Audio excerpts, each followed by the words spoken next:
안녕하세요. 오늘 11월 5일 금요일입니다. 오늘도 우리 금요 기도를 통해서 또 하나님의 말씀을 살피면서 하나님의 귀한 은혜를 나누도록 하겠습니다.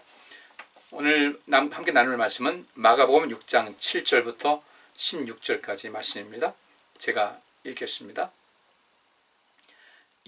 열두 제자를 부르사 둘씩 보내시며 더러운 귀신을 제어하는 권세를 주시고 명하시되 여행을 위하여 지팡이 위에는 양식이나 주머니나 전대의 돈이나 아무것도 가지지 말며 신만 신고 두벌 옷도 입지 말라 하시고 또 가라사대 어디서든지 네 집에 들어가든지 그곳을 떠나기까지 거기 유하라. 어느 곳에서든지 너희를 영접지 아니하고 너희 말을 듣지도 아니하거든 거기서 나갈 때 발 아래 먼지를 떨어버려 저희에게 증거를 삼으라 하시니 제자들이 나가서 회개하라 전파하고 많은 귀신을 쫓아내며 많은 병인에게 기름을 발라 고치더라. 이에 예수의 이름이 드러난지라 헤롯 왕이 듣고 가로되 이는 세례 요한이 죽은 자 가운데서 살아났도다. 그러므로 이런 능력이 그 속에서 운동하느니라 하고 어떤 이는 이가 엘리야라 하고 또 어떤 이는 이가 선지자니 옛 선지자 중에 하나와 같다 하되 헤롯은 듣고 가로되 내가 목배인 요한 그가 살아났다 하더라. 아멘. 지난 시간에는 우리 본문 말씀 7절 열두 제자를 부르사 둘씩 보내시며 더러운 귀신을 제어하는 권세를 주셨다. 이 말씀을 가지고 지난 금요 기도의 시간을 가졌습니다. 오늘은 이 말씀을 또 포함해서 계속 뒤이어 나오는 그 말씀을 통하여 그 하나님의 또 뜻을 알고 또 우리의 믿음을 더 온전하게 하는데 유익되는 시간을 갖고자 합니다. 열두 제자를 부르사 둘씩 보내시며 더러운 귀신을 제어하는 권세를 주셨다. 바로 예수님께서 그렇게 하신 이유는 이 열두 제자를 부르시고 둘씩 보내신 목적이 더러운 귀신을 제어하는 권세를 주셨다고 말씀하고 있어요. 그러니까 이때 예수님께서 그들을 보내신 목적은 더러운 귀신을 제어하는 그 권세를 주시고 그 권세를 가지고 더러운 귀신을 제어하는 그런 체험을 하게 한 거죠. 그러니까 이렇게 함을 통해서 예수님께서는 더 이상 이 제자들이 이 귀신에 대한 또 이 사단에 대한 어떤 두려움이라든지 어떤 막연한 어떤 왜곡된 생각을 버리게 하고자 하는 하나님 우리 예수님의 뜻이 담겨 있을 것입니다. 그런데 주님께서 이렇게 그 더러운 귀신을 제어하는 권세를 주시고서 그 다음에 하신 말씀 우리가 또 여기에도 주목을 해야 돼요. 그리고 그렇게 주님께서 하신 말씀의 모든 것을 보면은 더러운 귀신을 제어하는 권세를 주실 뿐 아니라 더러운 귀신을 제어하기 위해서 우리가 무엇을 해야 될 것인가에 대해서 관심을 가질 필요가 있습니다. 여기 8절 말씀에 명하시되 여행을 위하여 지팡이 위에는 양식이나 주머니나 전대의 돈이나 아무것도 가지지 말며 신만 신고 두벌 옷도 입지 말라. 이게 말씀입니다. 여행을 위하여 이 선교 여행이죠. 이게 그 더러운 귀신을 제어하는 권세를 부음받고 또 그 더러운 귀신을 제어하기 위해서 이제 또 쉽게 말하면 선교 여행 또는 어떤 주의 사역을 감당하기 위한 일을 이제 그 여행을 출발하는데 주께서 하신 말씀이 지팡이 외에는 양식이나 주머니나 전대의 돈이나 아무것도 가지지 말아라. 또 신만 신고 두벌 옷도 입지 말라 이렇게 말씀하셨습니다. 여행 가다 보면 뭐 여분의 옷이 있어야 되지 않겠어요? 또 전대의 돈도 있어야 되지 않겠어요? 그죠? 또 뭐 어떤 양식이나 주머니나 이렇게 이야기를 하고 있는데 여기 있는 말씀은 그 어떤 갖지 말아라. 어떤 여행용 가방도 갖지 말고 또 돈도 갖지 말아라. 그 다음에 어떤 그 뭐 여러 가지 음식물을 갖고 간다든지 이런 것도 일절 갖고 가지 말라는 거예요. 양식도 또 주머니도 갖지 말아라. 또 여기서는 지팡이라니까 이게 오랜 그 걸어서 다니다 보니까 이 지팡이 외에는 그러니까 계속해서 다녀야 되니까 이 지팡이는 필요한데 이 지팡이 외에는 어떤 것도 갖지 말라는 거예요. 그러니까 무엇이겠습니까? 음식도 가져가지 말아라. 여행용 가방도 갖지 말아라. 돈도 갖지 말고 지갑도 필요 없겠죠. 그리고 오직 신만 신어라. 그리고 두벌 옷도 입지 말라. 갈아입을 옷도 갖고 가지 말라는 거예요. 그런데 이제 결론적으로 보면요. 그러면 어떻게 하겠습니까? 분명히 돈도 필요할 것이고 갈아입을 옷도 필요한 것이고 가장 기본적으로 신은 신어야 되니까 신하고, 또 여행할 때 갖고 있는 이 지팡이가 뭐 이것도 하나의 그 지팡이니까 자기를 보호할 수 있는 어떤 도구로 쓰겠죠. 이거 외에는 돈도 음식도 어떤 여행용 백, 그리고 두 걸로 또 갖지 말라고 하셨으니까 여행용 가방도 뭐 필요가 없겠죠. 이렇게 하신 다음에 이제 다른 말씀에 보면 이런 말씀이 있어요. 누가복음 22장 35절에는 유사한 어떤 병행 구절이 있는데 주께서 하신 말씀이시다. 뭐라고 하냐면 그때 이렇게 기록되어 있습니다. 저희에게 이르시되 내가 너희를 전대와 주머니와 또 여분의 신도 옷도 없이 보냈을 때에 너희가 부족한 것이 있었더냐고 묻습니다. 여기 주님께서 하신 말씀대로 여행을 위하여 지팡이 위에는 양식이나 주머니나 전대의 돈이나 아무것도 가지지 말며 신만 신고 두 갈 옷도 입지 말라 이렇게 해서 보내셨잖아요. 근데 그들이 다 이제 모든 것을 그대로 말씀에 순종해서 여기 다녀왔습니다. 이때 주님께서 그들에게 다시 물어보신 거예요. 내가 너희를 전대와 주머니와 신도 없이 보낼 때에 그렇게 하는 가운데 부족한 것이 있었더냐라고 물으시니까 이들이 뭐라고 하시냐면 없었습니다 이렇게 얘기를 해요. 그러면 그렇게 그들이 그 필요한 것을 어떻게 구했겠습니까? 여기 10절 말씀에 이런 말씀이 있어요. 또 가라사대 어디서든지 네 집에 들어가거든 그곳을 떠나기까지 거기 와라. 어느 집에 들어갔어요. 들어갔는데 그 집에서 그들을 들어가는데 그들을 영접하는 집이 있으면 그곳을 떠나기까지 거기 가라는 거예요. 멀리 이제 또 이동할 때는 어차피 떠나야 되겠지만 그 주변에서 갔다가 하루에 그 어떤 사역을 마치고 돌아와서 지낼 수 있는 그런 거리에 있는 데서는 그 집을 떠나지 말라는 거예요. 그리고 어느 곳에서든지 여러 군데 다녔겠죠. 어느 곳에서든지 너희를 영접지 아니하고 너희 말을 듣지도 아니하거든 거기서 나갈 때에 발 아래 먼지를 떨어버려 저희에게 증거를 삼으라 이렇게 말씀하셨어요. 근데 거기서 나갈 때에 발 아래 먼지를 떨어버려 저에게 증거를 삼으라고 하셨는데 누가복음 그 10장 11절 말씀은 이런 말씀이 있어요. 너희 동네에서 우리 발에 묻은 먼지도 너희에게 떨어버리노라. 이건 어떤 얘기냐면 영접지 않는 사람들이에요.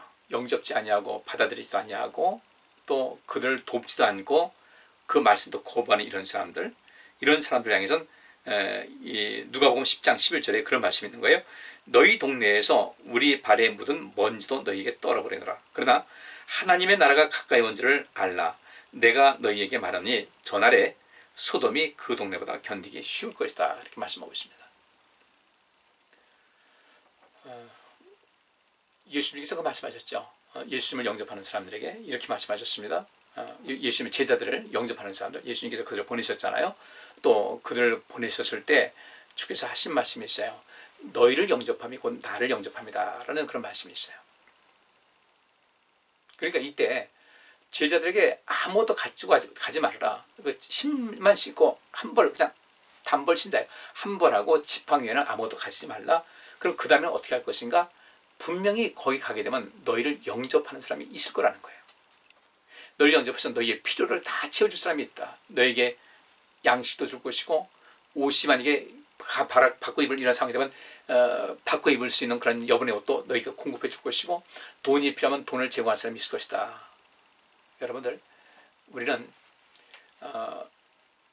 더러운 귀신을 제어하는 권세를 부여받고 더러운 귀신을 제어하는 제어하기 위해서 그 선교여행, 이 전도여행, 주의 사역을 위해서 직접적으로 그 사역의 현장에 뛰어드는 그 사람들도 물론 중요하죠. 우리는 두 가지 다 해야 된다는 거예요. 그들도 중요한데 문제는 그 일을 하는 사람들을 영접하고 그들의 필요를 채워주는 것도 필요하다는 거예요. 그것이 굉장히 더 중요한 겁니다. 이렇게 이 복음의 최전선에서 직접 이 영적인 싸움과 또 이런 영적인 전쟁을 하는 이 사람들도 필요하지만 여러분 생각해 보세요. 군인이 전쟁에 나갔을 때 반드시 필요한 것이 뭐냐면 이 군수품 지원하는 군수사령부예요. 군에서 필요한 그 전쟁을 하고 어떤 작전을 펴는 데 있어서 필요한 그 물품을 계속해서 공급하는 군수 지원 이 팀이 너무도 중요한 겁니다. 여러분 아무리 전쟁한다 할지라도 하루 적어도 최소한 두 끼는 먹어야 되지 않겠어요? 배 아픈데 배고픈데 어떻게 전쟁을 하겠어요? 그들은 계속해서 먹어야 됩니다. 그러니까 그 전쟁을 하는 직접 일선에서 총 들고 싸우는 사람만 중요한 것이 아니라 그들의 뒤에 그 먹을 양식을 또 지원해주고 그 양식을 또 이 요리를 해서 그 군인들에게 먹여주는 이런 것이 차단되면 아무것도 할 수가 없는 거예요. 군수 지원팀이요. 또 탄약도 공급해 줘야 되고 총알도 줘야 되고 여러 군수 물자 이런 모든 것을 제공해서 그 앞에서 전쟁하는 사람들이 그것을 충분히 감당할 수 있도록 하는 이 뒤에 후방 지원팀들의 역할이 보통 중요한 것이 아니에요.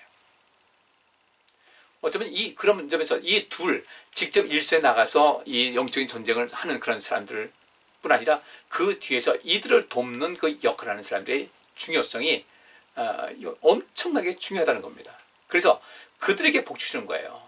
그래서 어느 집을 가든지 그 집에 평안을 빌라. 평안을 빌라는 것은 무엇입니까? 그들을 영접하는 사람들에게 평안을 빌라는 거예요. 이 평안이 어떤 거예요? 삶의 모든 부분, 아주 이 전체적인 모든 부분에서 통합적인 차원에서 평안입니다. 그들의 경제적인 생활도 마찬가지고 이 심리 정서적인 면에도 마음의 평안함을 누리게 되고 육체의 건강도 필요하고 그게 무슨 일을 만나든지 만사형통할 것이다. 이 말이 그 속에 담겨 있는 거예요. 그 복이 누굽니까? 앞서서 지혜를 행하는 사람들을 돕고 그들을 지원하고 그들의 필요를 채워주는 사람들. 이 사람들에게 임하는 복이 바로 그런 것이고 그 역할이 다 다른 거예요. 여기서 우리는 몇 가지 좀 생각해 볼 필요가 있습니다. 문제는 이들을 영접지 아니하고 그들의 말을 듣지도 않아요. 영접지도 아니하고 이들 여러분 우리를 영접하시고 우리가 이 일을 같이 협력하시면 좋겠습니다. 할 때 그 말을 듣지 않아요. 그러면 거기서 나갈 때 발 아래 먼지를 떨어버려 저에게 증거를 삼으라. 1절 그 집에서 나오는 것은 단 하나도 남기지 말라는 겁니다. 다 떨어버리라는 겁니다. 결국 어떻게 되겠어요? 좀 전에 말씀드린 대로 누가복음 10장 11절에 너희 동네에서 우리 발에 묻은 먼지도 너희에게 떨어버리노라. 그러나 하나님의 나라가 가까이 온 줄을 알아라. 하나님의 나라의 이 의미를 알게 되는 사람. 하나님 나라는 생명사역이라고 했잖아요. 생명사역의 일선에서 일하고 있는 이 제자들을 돕는 사람들도 역시 마찬가지로 생명사역을 감당하는 거예요. 우리가 하나님 앞에 물질로 봉사하잖아요. 하나님께 예물 드리고 헌금 드리고 하는 것은요. 이것이 전쟁할 때 후방 지원, 어떤 군수 지원 팀이 하는 것과 똑같다는 거예요. 그게 굉장히 중요한 거예요. 근데 우리가 헌금하라고 하면 돈부터 생각하게 되고 거기서 우리 마음이 이제 흔들흔들하는 거예요. 돈 드린다고 생각하지 말고 하나님의 일, 곧 생명사역을 하나님 나라를 위해서 일하는 이 모든 것을 제가 하고 있다는 생각을 해야 되는 것이거든요. 그러니까 전쟁을 벌이면 엄청난 전쟁 예산이 들어갑니다. 전쟁 비용이죠. 그 국가가 전쟁 비용을 감당하고 직접적으로 앞에 나가서는 이 전투요원들, 현장 전투요원이 필요하고 그들을 후방 지원하는 어떤 군수팀이라든지 의료 지원이라든지 이런 모든 것이 다 필요한 것인데 우리가 주의를 할 때 역시 마찬가지예요. 어떤 사람은 저는 목회자 아닙니까? 목회자로서 최일선에서 그 일을 감당을 하고 그 뒤에서 우리 성도님 또 나름대로 돕는 거잖아요. 우리 교회 재정이 있어야 우리 교회가 또 이렇게 이 역할을 감당할 수 있고 하나님 나라를 위해서 교회 기능을 수행할 수 있으니까 여러분께서는 때로는 헌금을 통해서 후방 지원을 하고 군수 지원, 영적인 전쟁할 때 이 전쟁을 영적인 전쟁을 하는 데 필요한 군수품을 여러분께서 제공하는 것이니까 이것도 역시 마찬가지로 엄청난 복이 있다는 거예요. 헌금을 드려서가 아니라 주일에 동참하기 때문에 엄청나게 복이 있는 것인데 이것을 알지 못하는 거예요. 오히려 여기 있는 말씀대로 어느 곳에서든지 너희를 영접지 아니하고 너희 말을 듣지도 않거든 거기서 나갈 때 발 아래 먼지를 떨어버려 저에게 증거를 삼으라. 굉장히 그 어떤 긍정적인 생산적인 그 삶을 예비하는 데선 철저하게 실패할 수밖에 없다. 제가 좀 조심스럽게 말씀드리는 겁니다. 혹시 오해할까봐 마음 다칠까봐 여러분께서는 스스로 이 말씀이 무슨 말씀인지를 아셔야 돼요. 이런 점에서 우리가 하나님의 일을 한다? 중요하죠. 그죠? 여러분들이 교회를 위해서 뭐 어떤 청소를 한다, 어떤 봉사활동을 한다, 기도를 한다, 이런 모든 건 굉장히 중요한 거예요. 그 귀한 것인데 하나님께서 거기에 상을 안 주실 분이 아니잖아요. 그죠? 우리 하나님 어떤 분이신데 자비로우시고 은혜로우시고, 은혜가 뭡니까? 값없이 주시는, 값없이 베푸는 어떤 하나님의 사랑의 손길이거든요. 가능한 우리에게 최선의 것을 주시기 위해서, 최선의 것을 누리게 하기 위해서 모든 것을 주시는 분이 하나님이신데, 우리는 거기에서 우리의 그 삶을 돌아보면서 우리가 어떻게 살아야 될 것인가. 그래서 주의 일을 앞서가는 사람들을 잘 영접하셔야 돼요. 그래서 여러분들은 저하고도 좋은 관계 누리셔야 되고요. 저번에 우리도 목회자들 있잖아요. 또 목회자뿐 아니라 이 현장에서 또 여러 가지 일하는 분이 있지 않습니까? 어떤 분은 어떤 팀이 와가지고 또 봉사를 해요. 뭐 청소를 한다. 그분들 봤을 때 그냥 넘어가지 말고 그들의 마음을 시원하게 해드리라는 거예요. 목사님 할 때 뭐 돈을 많이 쓰네, 적게 쓰네, 이렇게 저는 아예 그런 말 듣지 않게끔 저는 철저히 제할 길은 제가 알아서 합니다. 그러나 우리 성도님들은요, 저는 그런 마음 갖고 있고, 우리 성도님들은 또 어떻게 해야 돼요? 영접할 수 있어야 돼요. 그래서 우리 부모님을 사랑하는 분들은 어떤 거 맛있는 거 먹을 때, 우리 부모님도 역시 마찬가지. 자녀들 좀 멀리 떨어져 있다, 우리가 지금 뭐 먹을 때 자식 생각나잖아요. 어떤 분은 그랬다고 그러죠. 옛날 군대 생활 힘들 때 자식을 군대 보내놓고 뭐 얼마나 추웠겠어요. 저 77년도에 군대 갔는데요, 그때만 해도 굉장히 추웠어요. 엄청나게 추웠어요. 지금 언제입니까? 23년, 24, 45년 전이네요 벌써. 벌써 그렇게 됐네. 군대 가지고 엊그제 같은데 뭐 반세기가 가까이 흘렀는데 엄청 추웠어요. 옷도 뭐 따뜻한 것도 없었어요. 옷도 그냥 그 기지가 이게 뭐 특수한 것을 만들고 기능성 그런 그 섬유가 아니다 보니까 많이 추웠어요. 한겨울에 물 안 나와서 그 내부에 있는 그 난로 펴놓고 거기다 물 데워놓으면 거기서 그거 가지고 머리 감고, 그럼 거기서 한 내관에 한 40년 살다 보니까 드럼통 한 반 통에 물 끓여도 안 되거든요. 고참 좀 먼저 씻으면 나머지 쫄병들은 그죠? 그냥 물 조금 받아가지고 비누칠하고 난 다음에 나머지는 머리 감을 때도 비누칠할 때만 뜨뜻한 물 잠깐 쓰고도 머리 헹굴 때는 그냥 뭐 그 한겨울에 영하 20도 떨어도 찬물로 했거든요. 아침에 일어나 보면 양을 빨아가지고 널어놓고 꽁꽁 얼어가지고 있고, 젊으니까 버텼지. 그런 환경 가운데 있는 자녀들 그런 환경에 보내놓고 어떤 부모님들은 그랬다고 하잖아요. 한겨울에 자식 고생할 거 생각해서 한겨울도 냉골에서 주무셨다고, 방에 불 안 넣고. 서로를 살필 수 있어야 돼요. 우리 성도님들은, 제가 주의를 하는 가운데 제가 이런 얘기 잘 안 하는데 오늘 이 말씀 나왔으니까 드리는 거예요. 그래도 명색이 담임 목사 아니에요, 그죠? 여러분께서 좋은 거 잡수시면요, 저도 좀 생각해 주시라는 거예요. 왜냐하면 그렇게 여러분께서 저를 영접하잖아요. 마음으로도 역시 마찬가지로 생각이라도 한 번 더 하고, 기도라도 한 번 저를 위해서 깨주고, 필요한 것이면 이거 목사님 필요하겠다면 필요한 거 채워주시고, 그렇게 하게 되면요, 너희를 영접함이 곧 나를 영접함이라는 그 말씀대로 그 상급 받는데, 오늘 내가 이 얘기를 왜 하는지 모르겠네. 저 이런 얘기 잘 안 하는데, 근데 이것도 필요한 거예요. 필요한 거예요. 전 여러분들 대신 늘 기도하고, 여러분들에게 제가 어떤 물질적으로 할 수 있는 어떤 것이 한계가 있고 저 다 할 수 없으니까 여러분들이 기도를 하고, 여러분 삶에 필요한 것을 또 위에서 여러분에게 필요한 말씀을 드리고, 말씀 연구하고, 이 모든 것을 하는 것인데, 이것이 아름답게 그 마무리될 수 있어야 되겠다. 이런 그 공동체가 되면요, 사단이 절대로 함부로 이 교회를 가지고 장난을 치지 못해요. 그럼 사단은 어떤 때에 장난을 치는가? 이런 관계가 깨졌을 때요. 서로 사랑하는 마음이 있어야 되고, 또 이 뭔가 부족함이 채워주는, 여기서 예수님이 그 제자들이 둘씩 갔을 때 이분들이 하나님 나라를 위해서 왔다 할 때 그들 적극적으로 지원해주고 필요한 것을 공급해주는 이런 마음이 있을 때 사단이 어떻게 와서 그것을 틈을 타겠습니까? 또 이렇게 그 대접받는 이들은 끊임없이 그 사람들에서 자기를 영접하고 또 자기를 후원하는 이런 모든 사람들 끊임없이 축복을 하는 거죠. 평강을 빌고요. 이런 것이 있을 때 사단은 그 속에 파고들 수가 없어요. 사랑의 힘으로 뭉쳐있고 늘 믿음만 가운데 희망 갖고 있는 사람들이요, 이것이 철저하게 이 방어막이 되어서 사단이 파고들어지 못해요. 그러니까 이 예수님께서 이 제자들을 둘씩 보내시면 더러운 귀신을 제어하는 권세를 주신다고 했을 때, 이 더러운 귀신을 제어하는 그 방법이 무엇이냐면 아무것도 갖고 가지 말라는 거예요. 그리고 너희가 주의 이름으로 와서 하나님 일을 하러 왔다라고 했을 때 그것을 공급하는 그런 사람들에게 그 속에서 사단의 모든 권세가 무릎을 꿇게 되고 그 속에서 이 복음의 놀라운 역사가 나타나는 것을 보여주라는 거죠. 만약 근데 너희를 영접하지 않는다, 함부로 대한다, 이럴 때는요, 뒤에 있는 말씀대로 그들에게는 전날의 소돔이 그 동네보다 견디기 쉬울 것이다. 우리 하나님 나라 가까웠잖아요, 그죠?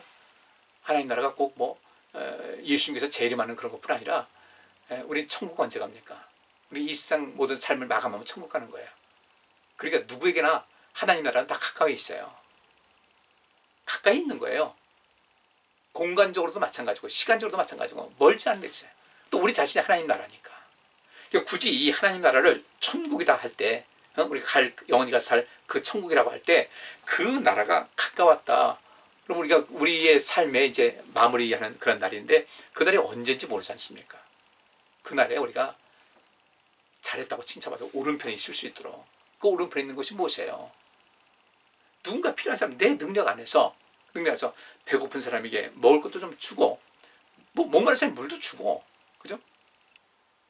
또 헐벗은 사람에게 뭔가 채워줄 수 있고 뭔가가 필요한 사람들에게 위로가 필요한 사람에게 위로를 주고, 그죠? 이런 모든 것을 해서 우리가 우리 성도님들 서로가 서로를 살펴서 이분에게 무엇이 필요할까? 따뜻한 사랑의 손길을 베풀고 우리 목사님에게 뭐가 필요할까? 우리 전사님에게 뭐가 필요할까? 살펴서 그 필요한 것에 해가지고 용기를 주는 것 자체가 하나님께서 지극히 작은 소자에게 한 것도 그 상을 잃지 않는다고 했는데 여러분께서 이 목회자를 위해서 단임 목사에서 뭔가를 한다고 할 때 그 상이 사라지겠습니까? 이 시간도 우리 주의 성령께서 저에게 이 말을 하라고 강권하시는 것 같아요. 저 인간적인 생각에는 이런 말 전 못해요. 하고 싶지도 않고. 근데 오늘 이 말씀 들으면서 주께서 하신 말씀이에요. 왜? 이렇게 할 때 결국은 그 베풀고 영접하는 사람에게 복이 있는 것이니까. 그걸 내가 베풀고 또 영접할 수 있는 그런 기회가 있는데 안 한다 할 때 여기에는 엄청난 그 문제가 발생하니까요. 제가 좋게 말해서 문제라고 한 겁니다. 그날에 그렇게 영접지 아니하고 마땅히 해야 될 것을 하지 않을 때 그날에 소돔이 그 동네보다 견디기 쉬울 것이다. 소돔이 다 망하지 않았습니까? 엄청난 재앙이 있다는 거예요. 우리 서로가 서로를 소중히 여기셔야 됩니다. 이게 굉장히 중요한 거예요. 우리 또 이런 것이 있습니다. 빈손으로 가서 뭐 어떻게 하라고요? 우리는 항상 뭔가 있어야 되죠, 그죠? 여벌의 것이 있어야 되고.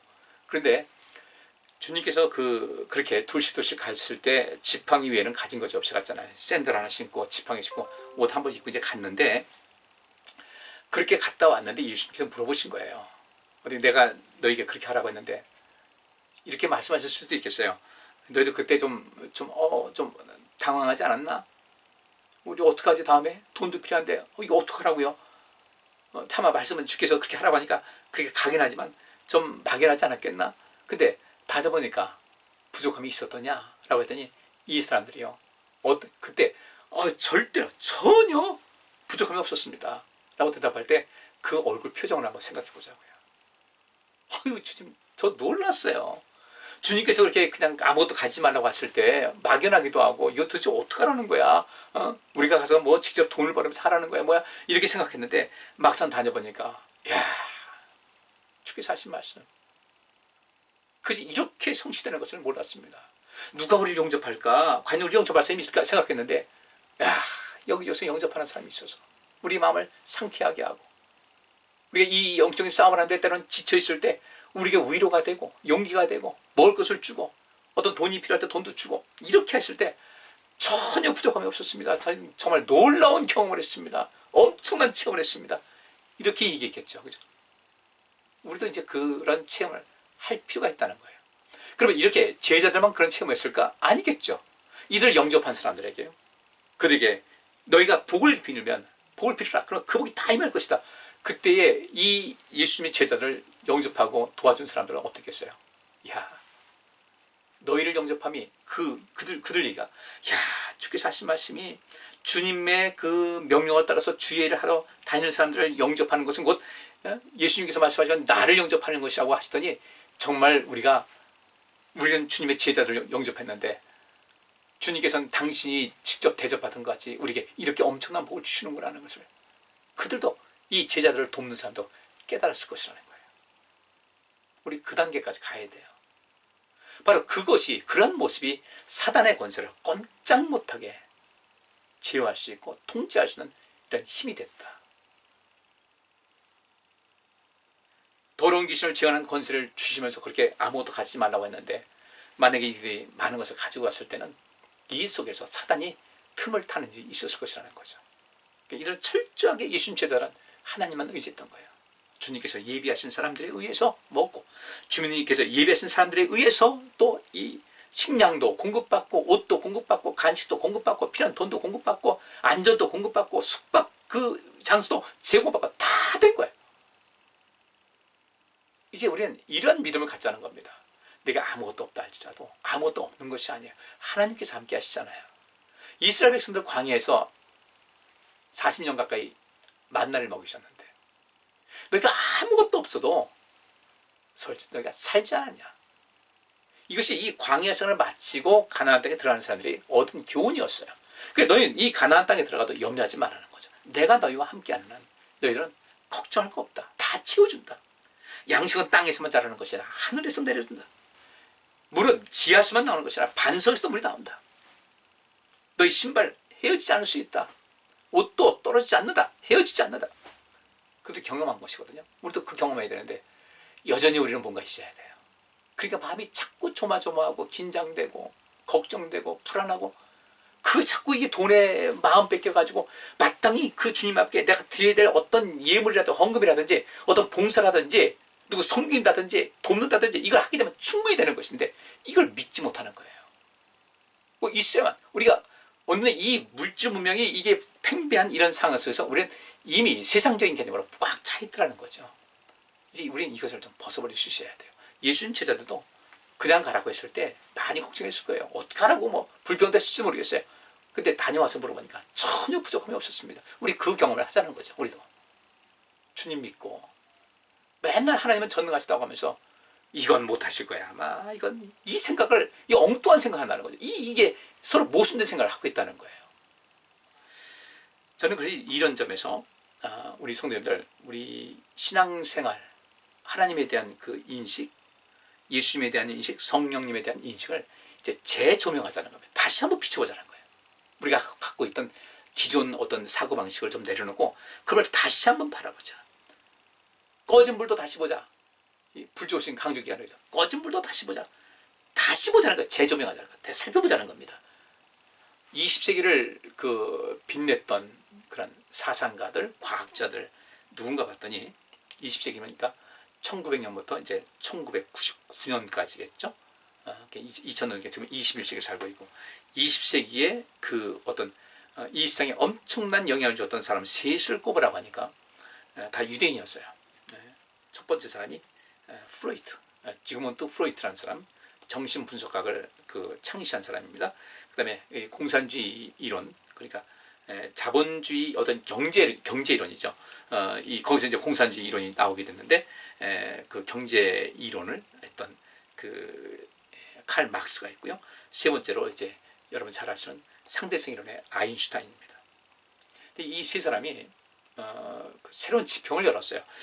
그 프로이트가 정신분석학을 했는데 정신분석학이라는 것은 사람에게 있어 그 의식하지 못하는 어떤 무의식의 세계가 있다는 겁니다. 무의식이라는 것은 의식이 없다라는 것이 아니라 의식하지 못하는 그 개인의 그 내면의 어떤 그 뇌의 활동이죠. 어떤 부분이 있어요. 무의식의 상태, 무의식 상태, 무의식의 그것을 갖고 있어요. 근데 사람들이 행동하는 모든 것을 보면 거의 무의식적인 행동을 하는데 어떤 사람의 행동을 하는 거 보면 본인이 의식하지 못하는 가운데 형성된 어떤 성격의 틀이 있다는 것이죠. 내가 왜 그러는지 몰라.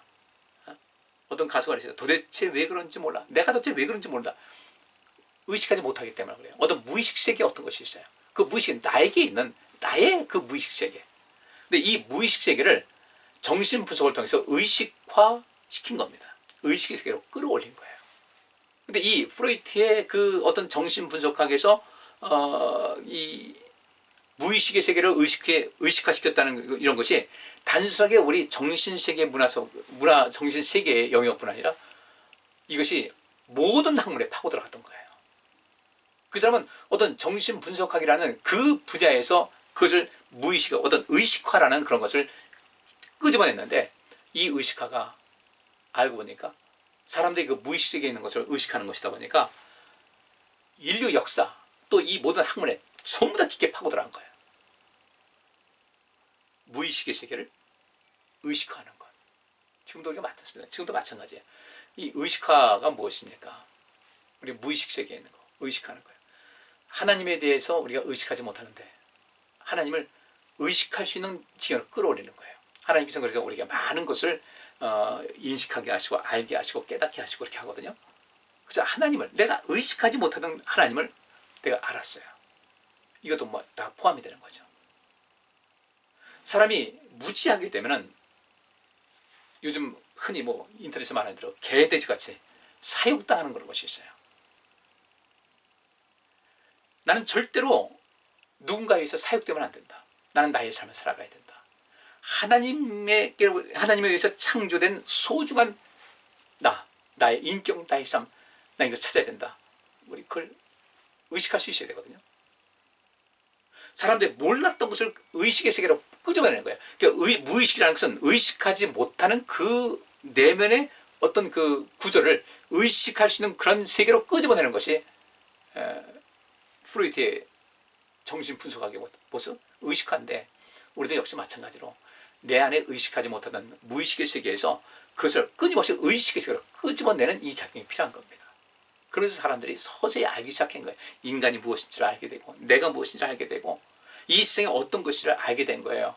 그래서 그 속에서 자꾸 뭔가 더 많은 것을 알기 위한 그런 과정을 이어가면서 이 과학이라든지 여타 학문의 급속한 발전이 거기서 이루어지게 됩니다. 칼 막스, 경제이론이죠. 거기서 이제 공산주의 이론이 나왔는데, 역시 마찬가지로 인간이 어떤 가진 사람들, 부르주아에 의해서 고통당하는 이 프롤레타리아, 이 계급이죠. 계급 사회에서 어떻게 하면 이 계급의 차이를 벗어나서 사람들이 모든 것을 온전하게 평등하게 살 수 있을 것인가. 사실 거기서 그것으로 시작이 된 것인데, 기존 세계의 질서를 깨기 위한 그런 것이었어요. 우리가 한번 그 세계 어떤 그 시대에 형성된 사회에 우리가 몸담고 있으면 다 그런 거려니 하는데, 근데 이 세상의 변화는 어떤 사람은 이것이 아니라 우리가 다 그런 것이지 하고 하지만 이 세상보다 더 나은 세상이 있다는 것을 우리가 의식할 때에 비로소 어떤 역사가 일어나는데, 예수님께서도 이 제자들 향해서 끊임없이 의식화 과정을 거치게 하신 겁니다. 이 귀신의 존재, 더러운 귀신이거든요. 더러운 귀신을 제어하는 권세를 주심을 통하여 귀신에 대한 새로운 의식을 갖게 한 거예요. 막연한 것이 아니라 직접 경험하게 하고, 귀신이 이런 존재구나. 보니까 별거 아니더구나. 주님께서 우리를 지켜주시면 귀신이 우리를 만지지 못한다. 그래서 사도 요한이 그것을 알고 악한 자 우리를 만지지 못한다는 그런 얘기를 한 거예요. 의식하세요. 의식하는 거. 지금 이 기존 세계 속에서 여기서 이건 아니다. 더 나은 세계를 얻어야 된다는 이런 공통점이 있는 겁니다. 프로이트든 칼막스든 아인슈타인이든. 아인슈타인은 어떻습니까? 상대성 이론을 했어요. 시간과 공간, 어떤 공간에 있어서 이 공간이 각각 다른 환경에서의 공간, 그래서 이 그 무중력 상태에 있는 그런 그 공간에서의 시간과 지금 우리가 지구상에서 이 중력 상태, 중력의 영향을 받고 있는 우리가 치는 건 시간의 길이가 다르다는 거예요. 이 지구상에서의 1초가 어느 지역 가면 1초가 한 10초 정도 기는 이런 상황이 된다는 것을 이야기한 겁니다. 뭐 말도 안 되는 소리라고 했지만 지금 이 과학적인 이런 모든 증거를 통해서 하나씩 둘씩 드러나고 있는데, 예수님께서, 우리 하나님께서 욥에게 내가 이것을 아냐 이것을 아냐 쭉 말씀하셨죠. 지금 이 과학은요, 하나님께서 말씀하신 것이 아니라 과학이 우리 사람들에게 질문합니다. 과학이 우리에게 질문해요. 너 이 과학의 원리를 알아? 과학자들도 아직은 우리는 모르는 것이 너무 많다는 거예요. 옛날에 하나님께서 욥에게 너 이것을 아느냐 하셨지만, 지금은 과학이 과학자들 또 모든 사람들에게 당신이 뭘 합니까? 과학이 하는 얘기야. 나 과학인데 당신 나 알아? 이런 상황이에요. 이런 데서 이것을 시작한 사람이 바로 아인슈타인이었습니다. 정말 이 과학에 대해서 사람들이 야, 이렇게 우리는 너무도 모르는 것이 많다는 것을 알게 한 것이죠. 저는 여러분에게 오늘 새로운 의식 세계로 발전할 수 있기를 원합니다. 우린 기존 시장생활들 그렇게 해왔으면 그것이 다인 양 생각하는데 그것은 아니에요. 다른 차원이에요. 아무것도 없이 빈손 나가도요, 그런 돌아와서 하는 말이 우리에게서 부족한 것이 전혀 없었습니다. 우리 체험해야 돼요. 이것을 의식화 세계로 끌어올릴 수 있어요. 그렇구나. 나는 뭔가 가지고 나가야 돌아올 때 수월했다는데 그것이 아니구나. 그냥 빈손으로 가도 돌아올 때 전혀 부족함 없이 그 긴 기간을 지낼 수가 있었고 부족함이 없었고 체험받더라 이거예요. 우리 이것을 두 가지다. 우리는 아무것도 가지 않아도 된다는 이 믿음 가져야 되고, 누가 아무것도 없는 사람들, 누가 나의 도움이 필요한 사람들에게 기꺼이 여러분의 도움의 손길을 베풀 수 있는 이 두 가지 역할을 다 감당할 수 있어야 돼요. 그래서 하나님에 대해서 재조명할 수 있어야 되고, 우리 사고를 재구조할 수 있어야 돼요. 재해석할 수 있어야 돼요. 그럴 때 우리 믿음이 성공할 수 있습니다. 자, 오늘은 여기까지만 말씀드리고요. 다음 주에는 이것에 더 이어서 더 말씀을 이어가도록 하겠습니다. 굉장히 아주 중요한 부분이에요. 중요한 부분이에요. 이제까지 경험하지 못했던 세상을, 하나님의 세계, 하나님 나라의 놀라운 역사를 우리 경험하셔야 되거든요. 제자들이 경험한 것, 또 제자들에 의해서 그들을 섬기고 그들을 돕고 후원하던 사람들이 경험한 것, 또 이 두 그룹이, 제자들 그룹과 그들을 돕던 그룹이 같이 공유하는, 그 각각 하나님의 은혜를 그렇게 행하는 가운데, 주의 일을 마땅히 감당하는 가운데 얻었던 것을 공유하면서 저런 세상도 있구나라는 것을 발견할 수 있어야 되겠죠. 그러면서 우리 믿음이 자라게 되고, 그 아는 것만큼 우리 삶이 변화가 되고 사단의 권세도 무력화시킬 수 있는 그런 힘이 생기는 겁니다. 오늘 여기까지 하겠습니다. 다음 주 또 한번 기다려보시죠. 기도하겠습니다.